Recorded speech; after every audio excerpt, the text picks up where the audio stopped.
everybody, Joseph Rothschild here, aka MBT, back with another episode of One Take Testing, the show in which I aim to show off a deck, give you a sense of how it plays, and let you know my thoughts all in one singular take. Today we're taking a look at a deck that we've already taken a look at on this channel. That's kind of the point of one-take testings.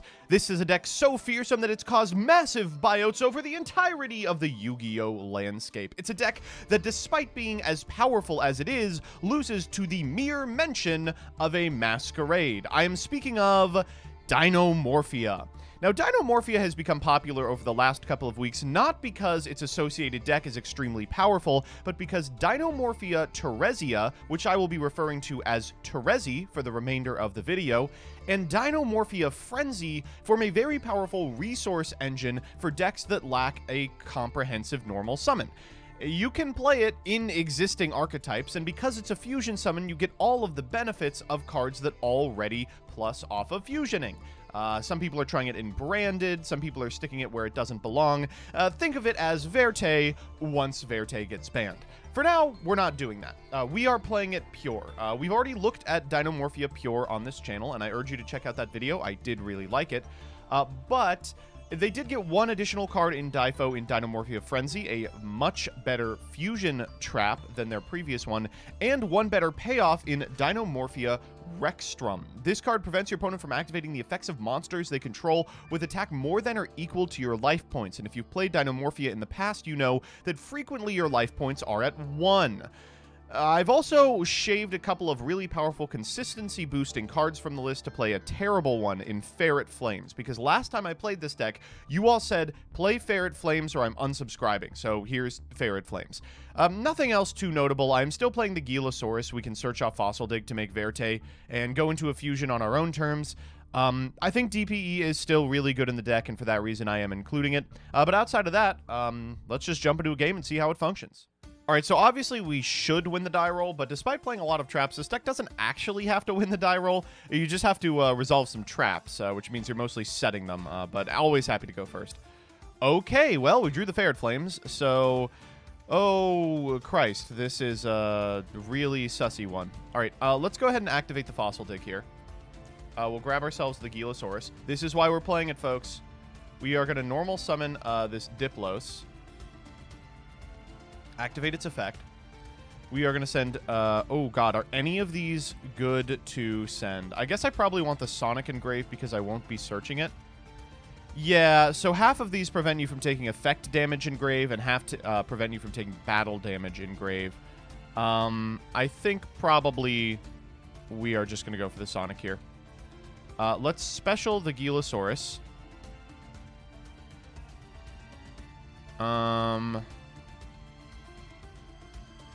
We'll make a Verte. We'll activate Verte. Fusion Destiny. DPE. And there he is. Alright, so I'm feeling really good against this. We got a Solemn Strike, a Frenzy, and a Ferret Flames. So let's see what our opponent can do here. That's right, Ferret made it. I'm sure Shrug is going to be playing some ridiculous Drytron monstrosity, so let's just get it over with here. Oh, yep, called that in one. Diviner of the Heralds. Wow, that's super sick. Okay. So, we have to get our life points really low here, so that our Rexstrum actually does something. And I think that the way to make that happen is after our opponent adds a whole bunch of stupid cards to their hand, we'll just negate the effect of the Alfan with the Solemn Strike, or maybe the Xyz summon of the really powerful Drytron Xyz monster, Mu Beta Fafnir. Then we can Frenzy our way down to like 2,000. Nova's fine, and then we can Ferret Flames the board as well. The Alfan? Oh god, I'm Cursed Eyes brained. It's too early in the morning. You know what I meant. The Alpha. Speaking of, there it is. Why are we using the old names for this? What's going on? No, they're about to make Verte. Alright, they go Alpha effect here. Let's see what they have. pitching Delta. That's nice. We will Solemn Strike this. I still want to take a little more life points. Delta pitching Ben 10. All right, well, that was pretty smart. If you alpha pitched Ben 10, I definitely would have done that. That's okay with me. We're still a little too high in terms of life points. Ben 10 effect here gets what? Herald? Yeah, Herald of Orange Lights. We Medionis here. If they Medionis... Chaos Valkyria. I am very interested in where this is going all of a sudden. So this was played in very early Drytron builds as a way to get a 4 onto the field. It's a searchable, just free material. Into Baron. Holy shit-a-moly. Uh-oh. Wow, I did not expect that. Oh, God. Oh, my lord. Okay. Sheesh. What do we do here?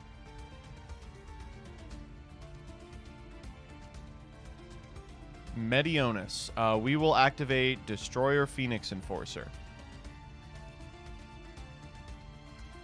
They will Herald here. Oh my god.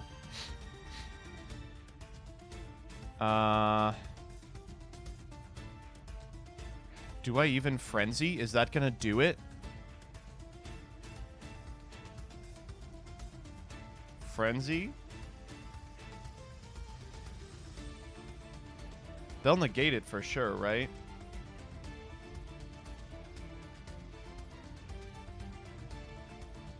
The 2250 turns off the Baron. They have to. Oh my god, they're letting it resolve. Holy shit. Alright, let's summon the Rexstrom. We're going to send Therezia. And, oh, I don't know. How about one of our 15 Kentraginas?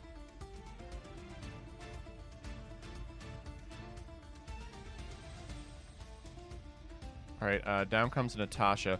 We'll activate DP here. And then...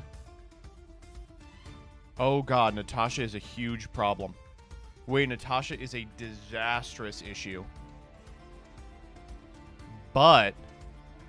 we can activate Rexstrom. They can't respond with Baron. Their monsters all become 1125, and I'm going to make them shuffle 2 of them back in with Ferret Flames.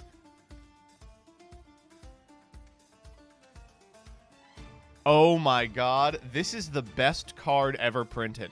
Why did I ever doubt you, chat? That's so good. Never mind, their last card is Triple Tactics Talents. Suck my dick and balls! Are you kidding me? Oh, no. Oh, God. Oh my word. Okay, so they can go into Masquerena here, and then Cyber Angel Natasha to get my Verte Anaconda. Alternatively, they can do nothing. They could just proceed to the battle phase and kill me. Or could they kill me at all? That's a good question. Alright, they're going to combat. They have to order this attack right, which is kind of funny.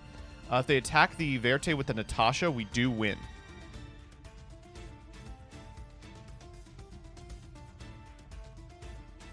And they did not do that, so now we do not win. Well, you know, it was a good try. But unfortunately, changing my opponent's monster's attack points to be the same as my life points has caused me to take the remainder of my life points from a single attack. Who would have expected something like that could happen? Well, I don't know. I really liked this deck. Obviously, Drytron isn't a tier 0 super threat, but that was not only a pretty interesting build, it was also an incredibly good hand from my opponent. And potentially in a world where I actually knew what I was doing, I wouldn't have left the materials on field long enough for the Baron to make an appearance. I do like the direction this deck is going. I think that exactly Rexstrom is an extremely powerful card. I was actually kind of sold on Ferret Flames. That looked decent in that match. But I think more realistically, Therezia plus Frenzy is just going to be another one of the random engines that you can throw in decks. Slot it in Prank Kid alongside Adventure and DPE and Magician Souls and I don't know. Invoked.